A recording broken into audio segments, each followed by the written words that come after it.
English shorthand dictation at 100 words per minute. Ready, start. Sir, a new feature is being introduced in the Companies Act which was never there before, neither in the Companies Act 1913 nor the Companies Act 1956 or the various amendments that have been made since 1956.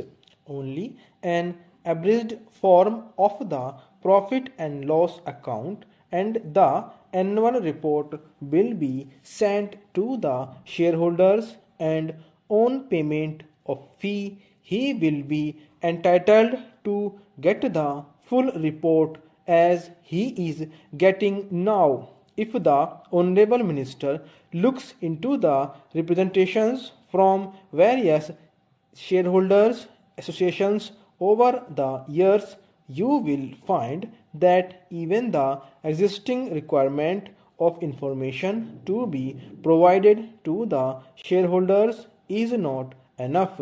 In fact, shareholders associations have already represented that the information given to them should be much more specific. In companies which have got various divisions, it should be division wise.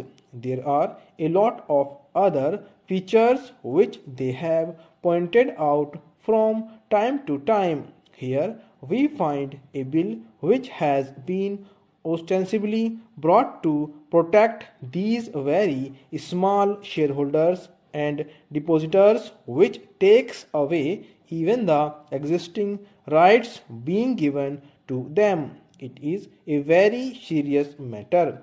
In corporate functioning, as we have seen over the last few years, I may venture to say that even the structure committee recommendations have become a little out of date, because in the last 5 years, especially after this government has come to power, there has been a sea change in the operation of the corporate sector. This particular act, which is the main act governing the administration of the companies in the corporate sector, cannot be effective in spite of over 600 sections and a vast army of company law administration officials all over the country. The small depositors and the shareholders will always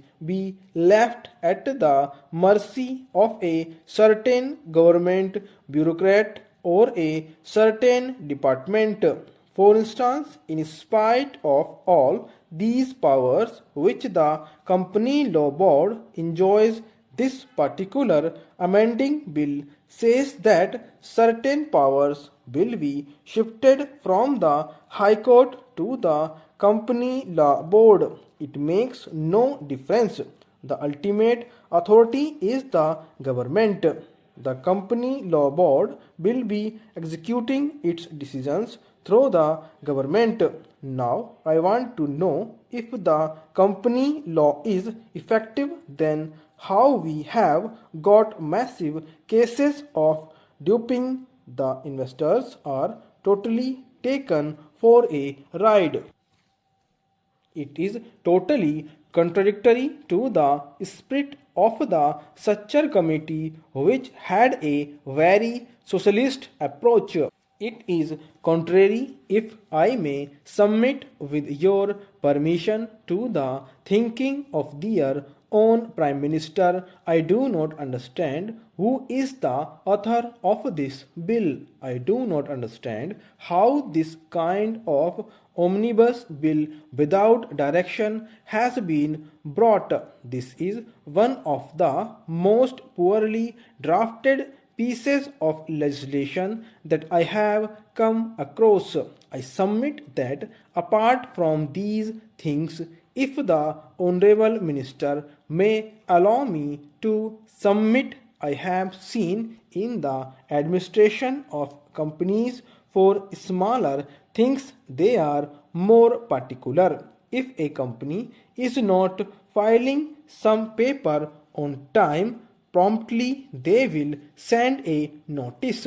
But there are some other companies which I know of which are not repaying their depositors. Depositors are knocking at their doors and nobody is listening to them. This kind of anomaly must be corrected since this is a very important act in the sense that the entire corporate sector is administered by this act. If the government has any power to discipline companies, it is through this act.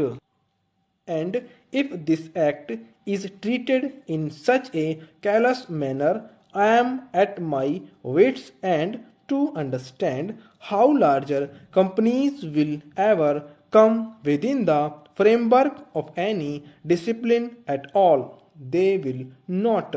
Whenever any controversy starts, we start the controversy of the public sector and the private sector. This is a needless controversy. In this country, we need the private sector and we need the public sector. In this country, we need large companies and we need small companies.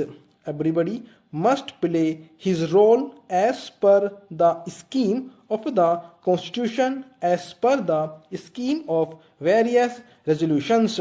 We in the opposition may or may not agree with the government's policies, but just now the government policies must adhere at least to what their own avowed objectives are. This bill does not even conform to their own pattern. It is strange to me. I do not understand how these provisions have found their way into this bill, especially in relation to the entire corporate deposits and loans, just because a few High Court judgments have clearly stated that a loan is different from a deposit. The reason you are giving is that this will also include the provision to plug loopholes and remove some lacunae. This is not a loophole or a lacuna. Loans and deposits are two different things, but by an act of parliament we are trying to change the context and the meaning of the entire corporate operations and functions. Stop.